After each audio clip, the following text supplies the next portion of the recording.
Hello dear kids, welcome back to the social science class, and today we are going to learn a new chapter from geography, that is the location and the physical features of our beautiful country India. And as we have already learned that our country India is known for her diversity, right? The lofty mountains, rough plateaus, vast plains, the mighty rivers present varied physical features, right? And stark climate. Stark means severe climate or climatic conditions, or the contrast in the climate, and a huge variety of vegetation types can be seen in different parts of the country, right? In spite of all these diversities, India has a distinct geographical unity or identity that explains why India and some of her neighboring countries together are referred to as the Indian subcontinent.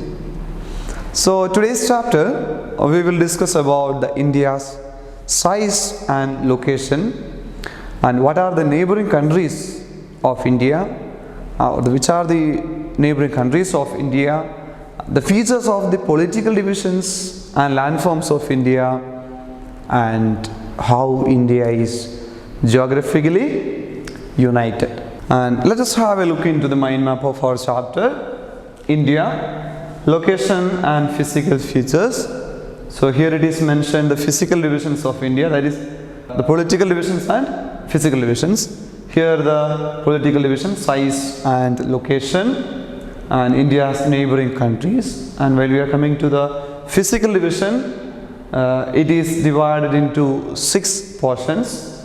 The first is the northern mountains, then the northern plains, the peninsular plateau and the great Indian desert, the coastal plains and the islands. And we also will discuss about the geographical unity of our country. Okay, so let us learn together. Here we begin.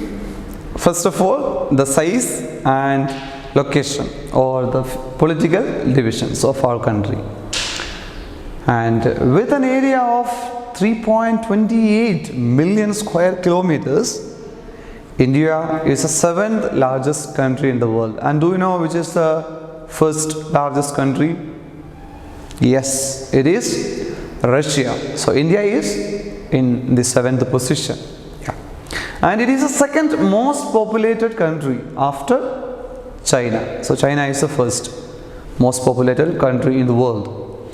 And India stretches from 8 degree 4 minutes north to 37 degree 6 minutes north latitude, and from 68 degrees 7 minutes east to 97 degree 25 minutes east of longitudes. Thus, it lies entirely in the northern and eastern hemispheres. And as we all know about the Tropic of Cancer, yes, the Tropic of Cancer, 23 degree 30 minutes north, passes almost through the middle of India, and the longitude of 82 degree 30 minutes east, which runs almost midway through the country, and it is considered as the standard meridian of India. We have learned it, yes.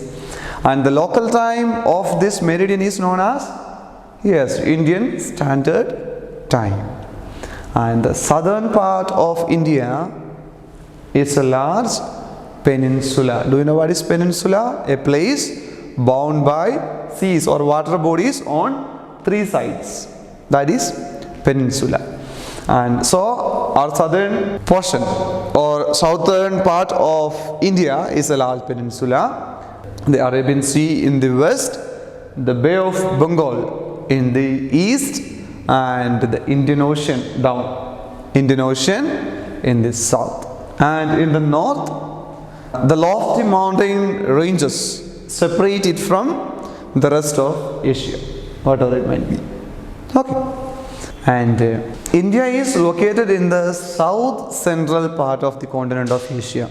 South central part of the continent of Asia, and it is situated at the head of the Indian Ocean here. So this is India situated at the head of the Indian Ocean, the only ocean named after a country, that is Indian Ocean. Yes, and this position is very strategic and helps in trade with both the eastern and the western countries. And the Indian mainland has 6,100 kilometer long coastline.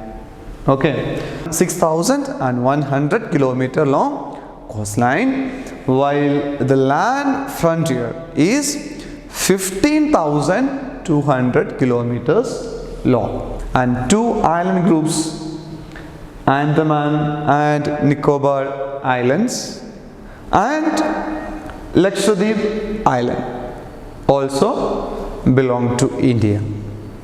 And do you know what are the neighboring countries of India? India's neighboring countries. Yes, the countries with which we share our boundaries are called our neighboring countries. So let us see the first one, Pakistan. Pakistan lies to the northwest of India here. Then Afghanistan, China, Nepal make up the northern borders here. Nepal, China and Afghanistan. So these three make up the northern borders. And Bhutan is the northeast. And Bangladesh and Myanmar. Bangladesh, Myanmar are our eastern neighbors. The island countries of Sri Lanka and somewhere here the Maldives. And Maldives lie to the south and southwest respectively. And Sri Lanka here is separated from India by Park Strait. This area, this is Park Strait. Do you know what you mean by strait? Yes, strait means a narrow passage of water connecting two seas or two other large areas of water. Clear? Good.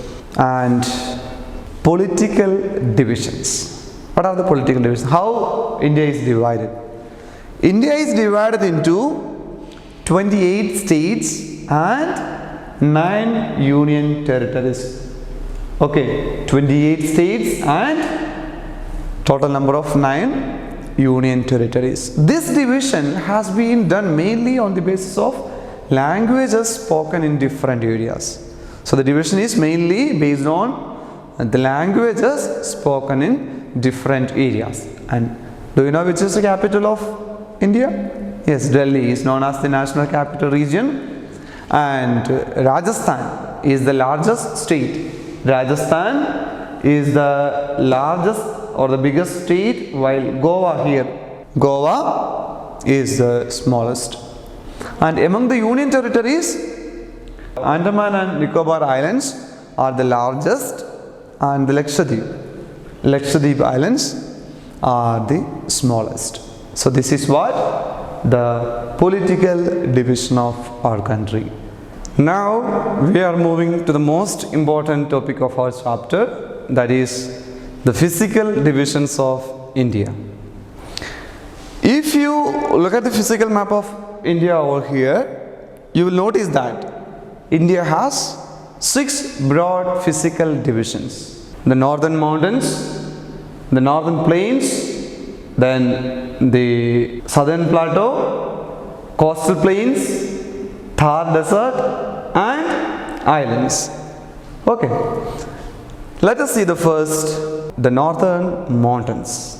The entire northern boundary of India lies an arc-shaped chain of mountains. Arc-shaped chain of mountains stretching between the Pamir Plateau in the northwest and the borders of Myanmar in the east. And this mountain chain covers a distance of almost 3,000 kilometers. And it is the highest mountain chain in the world and consists of parallel ranges of fold mountains. Okay, and the northmost mountain range is the Karakoram, which lies between the Pamir Plateau and the Indus River. Here you can see the Indus River and the Pamir Plateau. And Mount K2, Godwin Austen. Yes, Mount K2, almost 8,611 kilometers. That means 8.6 kilometers. That is the second highest in the world, is the part of this range. Okay, and large glaciers such as the Siachen and the Baltoro lie in this region. And the Karakoram Pass is also located here, this area. Okay, and towards the south of this mountain range lie the Ladakh and the Sanskar ranges, this area. Ladakh and Sanskar ranges will come over here. Okay, and the Himalayas here lie between the Indus River in the west and the Brahmaputra River here. The Brahmaputra River in the east. Okay, and these are the highest mountain ranges in the world. These are the highest mountain ranges in the world. And the Himalayas consist of three parallel ranges. What are they? From north to south, they are the first one. Yes, Greater Himalayas. Then the next is Lesser Himalayas, and the last Outer Himalayas. Let us recall all these things once again, which we have learned in the previous class. The first is the Greater Himalayas. The Greater Himalayas are also known as the Himadri. Yes, with an average height of 6,000 meters, 6 kilometers. And it has some of the highest snow-capped peaks in the world. Mount Everest, here you can see the Mount Everest, 8,848 meters. And Lodz, then Makalu and Annapurna are in Nepal, while Kanchenjunga here, while the Kanchenjunga, then Nanga Parbat, another Nanga Parbat, then Nanda Devi, Trishul and Kamet are in India. And the glaciers in the Himadri are the source of many rivers in northern India, right? The most important one, yes, are Gangotri and Yamunotri, which give rise to Ganga and Yamuna rivers respectively. As we all know, the Greater Himalayas are covered with the snow throughout the year. Yes. And next is the Lesser Himalayas, are also known as the Himachal. And its average height is almost 4,500 meters.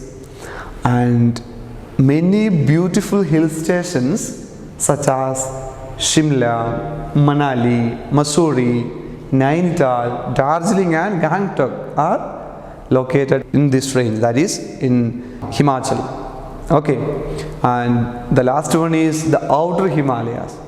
Outer Himalayas are also known as the Shivalik. Yes, and the average height of this Shivalik is less than 1,250 meters, and it is made up of loose, soft rocks, and hence earthquakes and landslides are common here.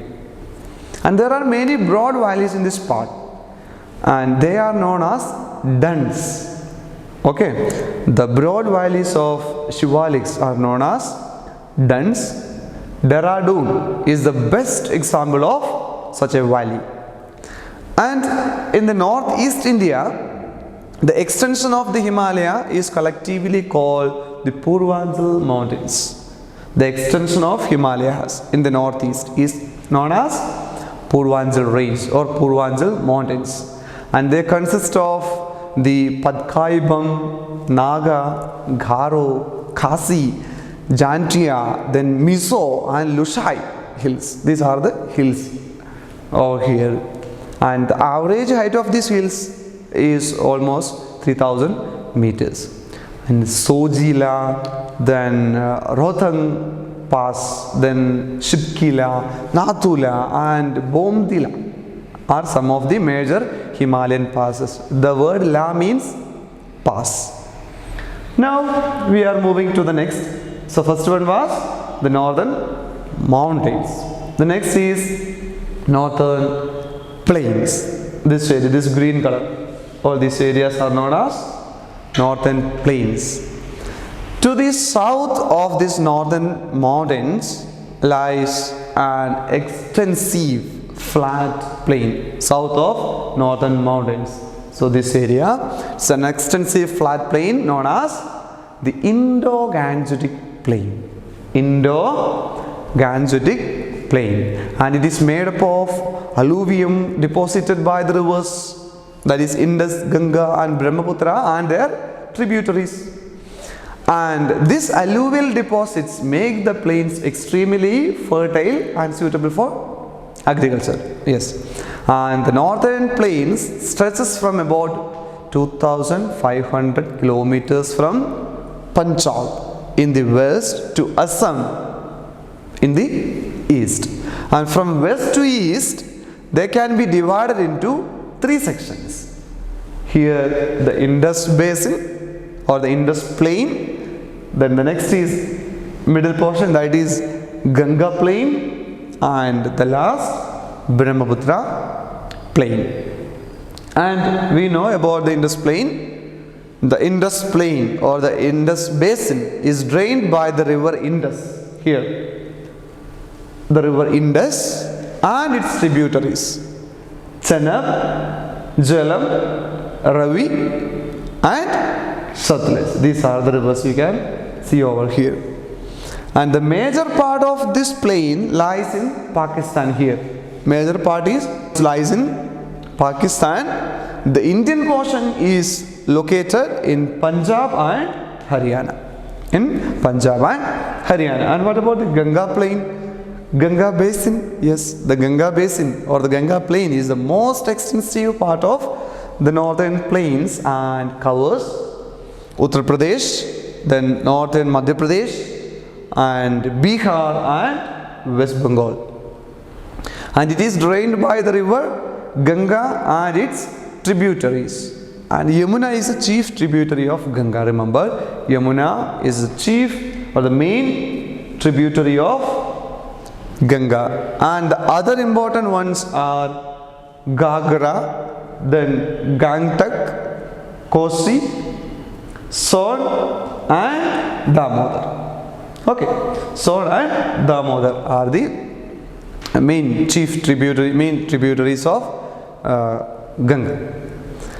Then the last is the Brahmaputra plain.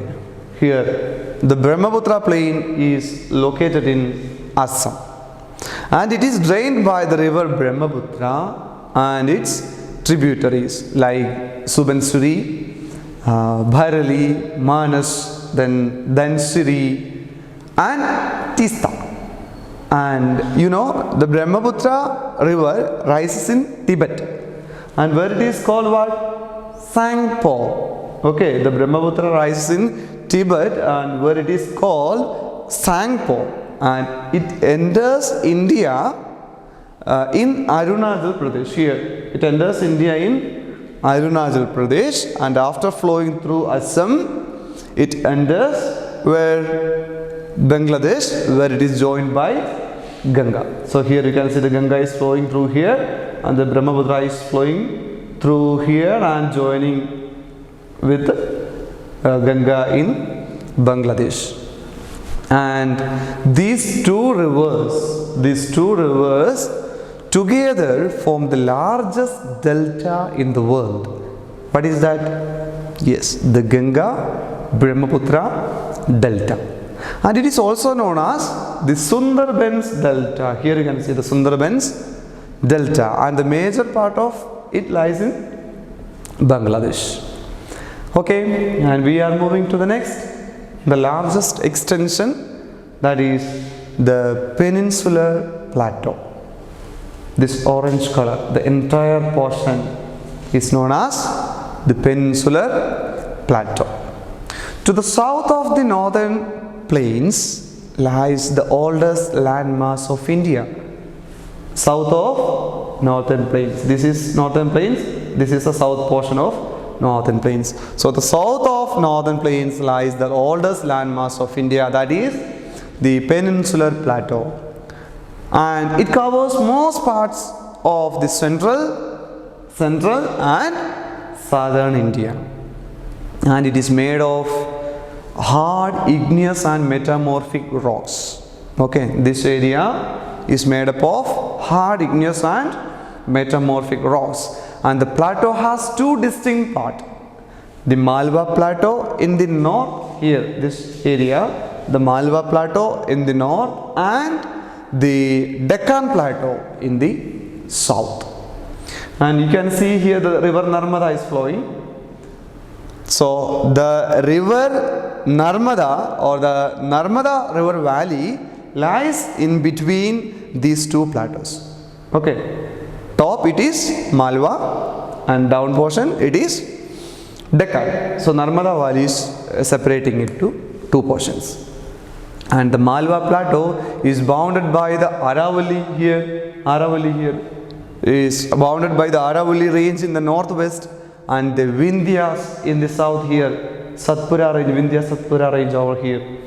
Okay, in the south it is Vindhya, and in north it is Aravalli. And in the east, the extension of this plateau are called Bundelkhand and Bagelkhand over here. This area. Bundelkhand and Bagelkhand in southern Uttar Pradesh, and Chota Nagpur in Jharkhand. And all the rivers which rise in this plateau, mainly or namely, these are Chambal, Betwa, Son and Damodar, join either the Ganga or the Yamuna. And let's come to the south. South of this Narmada valley lies in the triangular shaped Deccan Plateau. So this area is known as triangular in shape, and it is known as Deccan Plateau, and it is bound in the north by the Satpura range. In the north it is Satpura range, the Mahadev hills and Maikala hills and Kaimur hills. These are the north extension. And in the south it extends up to the tip of the peninsula, almost to the tip of this peninsula. And the hills bordering the western edge, the hills bordering the western edge of this plateau are collectively called the Western Ghats, and they consist of Sahyadri, then the Nilgiris and Animalai and Cardamom hills. And do you know, Animudi in Kerala, almost 2,695 meters, is the highest peak in peninsular India. So which is highest peak in the peninsular India? Animudi in Kerala. And these hills or the hills which form the eastern edge of this Deccan Plateau, over here. Okay, the hills which form the eastern edge of the Deccan Plateau are collectively called the Eastern Ghats. Here, this is Eastern Ghats. So here it is Western Ghats, here it is Eastern Ghats, and they merge with the Western Ghats at Nilgiris here. They merge with the Western Ghats, or the Western Ghats and the Eastern Ghats merge together at where? Nilgiris. And the northwestern part of the Deccan Plateau, covering Maharashtra and parts of Gujarat and Madhya Pradesh, is called the Deccan Trap, this area.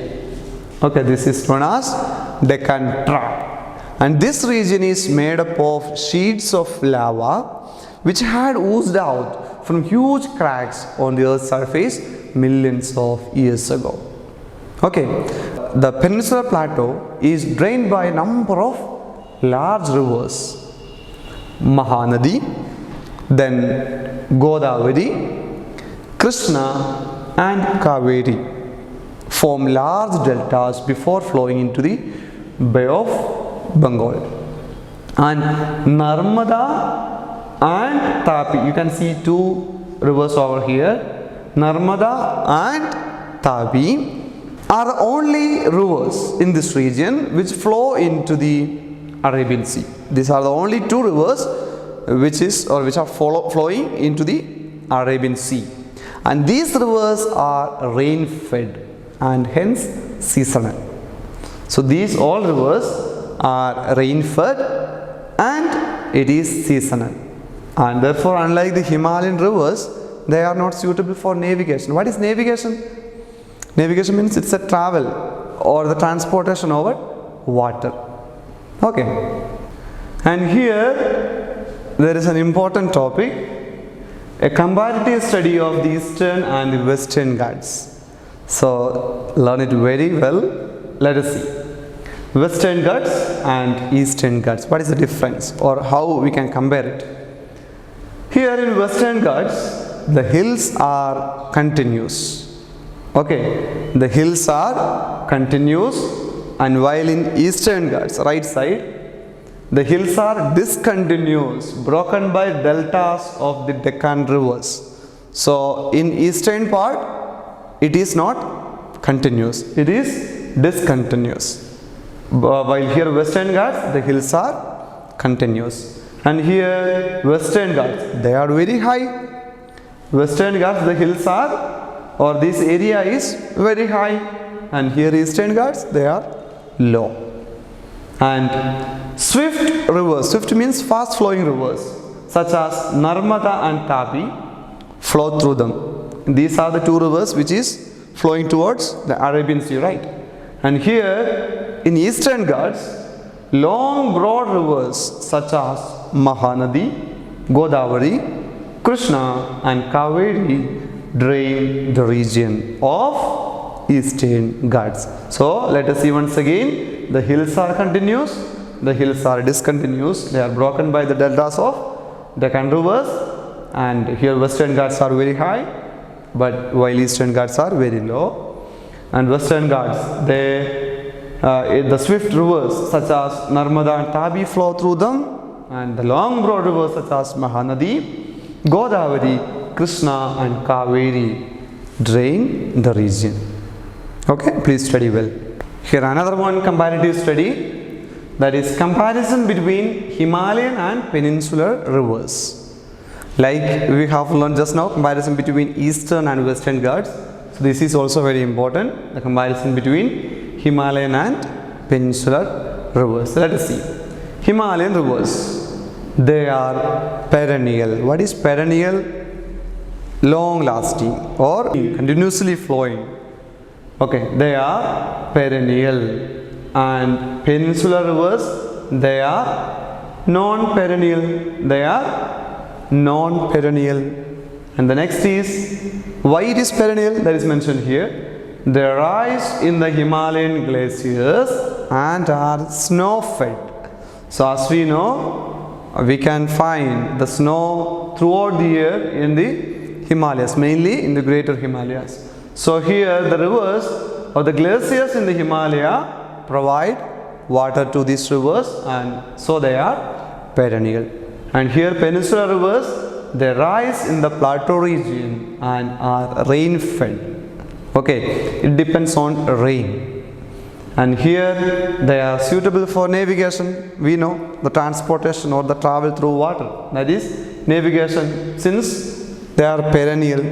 But here they are not suitable for navigation because it will get water only during the rainy season. But these are useful, these rivers are useful to generate hydroelectricity by constructing dam. Okay, they used to generate hydroelectricity. So these are the comparative study. Let us see. Himalayan rivers are perennial, but peninsular rivers are not perennial, and they rise in the Himalayan glaciers and are snow-fed, while peninsular rivers rise in the plateau region and are rain-fed. And Himalayan rivers are suitable for navigation, while the peninsular rivers are not suitable for navigation but are useful to generate hydroelectricity. Let us move to the next physical division, that is the Great Indian Desert or the Thar Desert. To the northwest of Aravalli Hills lies the Great Indian Desert or the Thar Desert. Most of the rivers or streams of this vast sandy desert either drain into saltwater lake or disappear into the sand. Okay, such an area where the rivers do not reach the sea is called an area of inland drainage. So what do you mean by inland drainage? Yeah, an area where the rivers do not reach the sea is called an area of inland drainage. Luni is the only river in this region. You can see only one river, that is Luni. And Lake Sambar is the important saltwater lake in this area. Okay, and we are moving to the last, that is the coastal plains. Here, this area, these are known as coastal plains. Bordering the western and the eastern Ghats are narrow coastal plains known as the western and eastern coastal plains respectively. As we know here, this is Eastern Ghats over here and this is Western Ghats, and the borders of both together known as, here it is Eastern coastal plains and here it is Western coastal plains. And the Western coastal plain is known as the Konkan coast in the north. Here in the north portion, the Western Ghats or the Western coastal plains is known as Konkan coast. And what about the south area? Yes, in south it is known as Malabar coast. Here Malabar coast. And the eastern coastal plains, the eastern coastal plain is known as the Northern Circas. The Northern Circas in the north and the Coromandel coast in the south. So we can divide the Western Ghats and Western coastal plains and Eastern coastal plains into two. Here the Western coastal plain, it is divided into two. The north portion is known as Konkan coast, and here while the south portion is known as Malabar coast, and here the eastern coastal plains, even this one also is divided into two groups. North portion is known as Northern Circas and the south portion is known as Coromandel coast. And let us have another one comparative study. There's a comparison between the western and eastern coastal plains. Just now we have learned. Let us see what is the speciality in western coastal plain and the eastern coastal plain. So here the western coastal plain, it's a narrow strip bordered by the Western Ghats and the Arabian Sea. As we know, the borders of western coastal plain, one side it is Western Ghats and another side the western portion is Arabian Sea. So here, what about eastern coastal plain? Yes, it's a wide plain. It's a wide plain bordered by Eastern Ghats and the Bay of Bengal. Two borders, Eastern Ghats and the east portion it is Bay of Bengal. And here the western coastal plain, it merges with the Gujarat plain. At the top it merges with the Gujarat plain, and here it merges with the Ganga Brahmaputra delta in the top or in the north. So here in the north it merges with the Gujarat plain, and here it merges with the Ganga Brahmaputra delta or the Sundarban delta. And there are estuaries and lagoons or backwaters, particularly in Kerala. Okay, and here it includes the large delta of Mahanadi, Godavari, Krishna and Kaveri. Let us move to the next physical division, that is the Great Indian Desert or the Thar Desert. To the northwest of Aravalli Hills lies the Great Indian Desert or the Thar Desert. Most of the rivers or streams of this vast sandy desert either drain into saltwater lake or disappear into the sand. Okay, such an area where the rivers do not reach the sea is called an area of inland drainage. So what do you mean by inland drainage? Yeah, an area where the rivers do not reach the sea is called an area of inland drainage. Luni is the only river in this region. You can see only one river, that is Luni. And Lake Sambar is the important saltwater lake in this area. Okay, and we are moving to the last, that is the coastal plains. Here, this area, these are known as coastal plains. Bordering the western and the eastern Ghats are narrow coastal plains known as the western and eastern coastal plains respectively. As we know here, this is eastern Ghats over here and this is western Ghats, and the borders of both together known as, here it is eastern coastal plains and here it is western coastal plains. And the western coastal plain is known as the Konkan coast in the north. Here in the north portion, the western Ghats or the western coastal plains is known as Konkan coast. And what about the south area? Yes, in south it is known as Malabar coast. Here, Malabar coast. And the eastern coastal plains, the eastern coastal plain is known as the Northern Circas. The Northern Circas in the north and the Coromandel coast in the south. So we can divide the western Ghats and western coastal plains and eastern coastal plains into two. Here the western coastal plain, it is divided into two. The north portion is known as Konkan coast, and here while the south portion is known as Malabar coast, and here the eastern coastal plains, even this one also is divided into two groups. The north portion is known as Northern Circas and the south portion is known as Coromandel coast. Now let us see the last one, that is islands. Here you can see two islands. There are two island groups which belong to India, as we know. They are the Lakshadweep and the Andaman and Nicobar Islands. Lakshadweep Islands and Andaman and Nicobar Islands.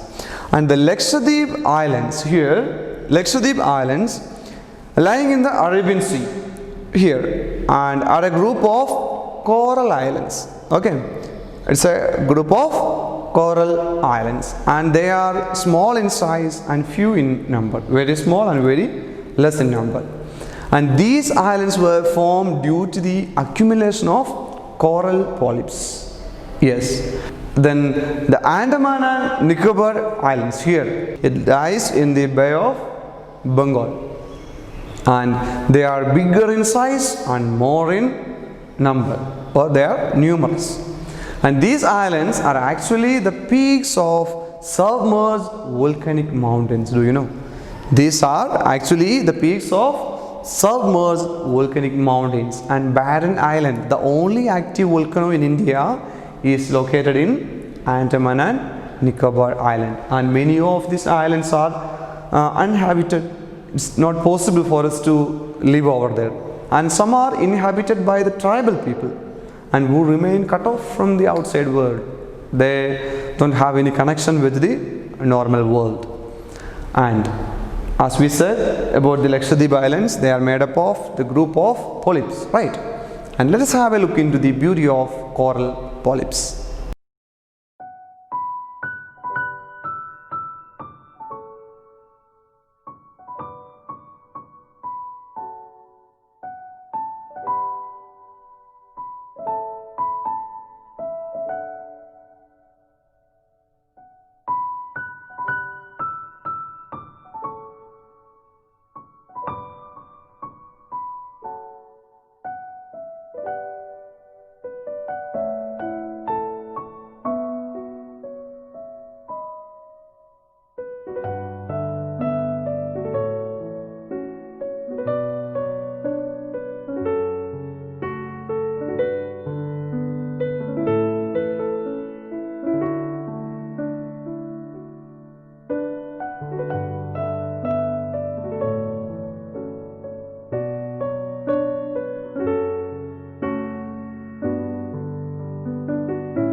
And now we are going to learn about the geographical unity of our country. Okay, as we know, we have a lot of diversities, but still we are united. So while we are thinking about the geography, also we are united. There are a lot of factors. Let us see. In spite of the great diversity of the physical features of India, they gave our country a distinct geographical identity. Okay, all the major physical divisions here are complementary to each other. All these are depend each other, or they are complementary to each other and are interdependent in their formation. They are interdependent in their formation. So each important in its own way. Let us see about the Himalayas. The high Himalayan ranges have acted as a natural barriers against foreign invaders in ancient times. Okay, and these mountains in ancient times, and these mountains protect our country from cold winter winds of the north, and they also cause rainfall and are the source of perennial rivers. Okay, and welcome to the fertile Indo-Gangetic plain. It is the most suited for agriculture and is called the food bowl of India. It is not football, it is food bowl of India. So the fertile Indo-Gangetic plain is called the food bowl of India. And the peninsular plateau here, the peninsular plateau is a storehouse of minerals. Yes, as we know, it was made up of hard igneous and sedimentary rocks. So rocks are the source of minerals. So here the peninsular plateau is a storehouse of minerals. And what about the coastal plains? The coastal plains are dotted with ports and harbors which help in trade. Okay, so let us have a recap of our chapter, Physical Features of India. As we know, India is the 7th largest country in the world. And we also discussed that India's south central position in Asia and at the head of the Indian Ocean facilitates trade and commerce. And India can be divided into 6 well-defined physical divisions: the northern mountains, the northern plains, the peninsular plateau, the great Indian desert, and the coastal plains, and the islands. And we discussed that, and we have learned that the Himalayas are the highest mountains in the world, consisting of 3 parallel ranges. What are they? Himadri, Himachal, and Shivalik, or Great Himalaya, Middle Himalaya, and the Outer Himalayas. And about the plains, the northern plains are drained by the 3 main rivers, that is Indus, Ganga, and Brahmaputra, and their tributaries. Yes, so Indus Basin, Ganga Basin, and also the Brahmaputra Basin. And we learned that these areas are very fertile and suitable for agriculture. And the Peninsular Plateau, this is the oldest landmass of India.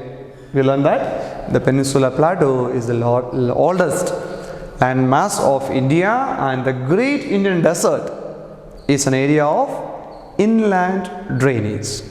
And here the broadening of 2 edges of the Peninsular Plateau, these are coastal plains, and there are 2 island groups which belong to India, that is the Andaman and Nicobar Islands and the Lakshadweep Islands. So dear kids, each region is dependent on the others for its development, and all of them together contribute to the economy of the country.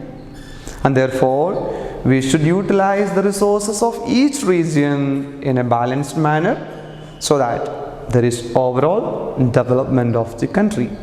So take care. Bye bye.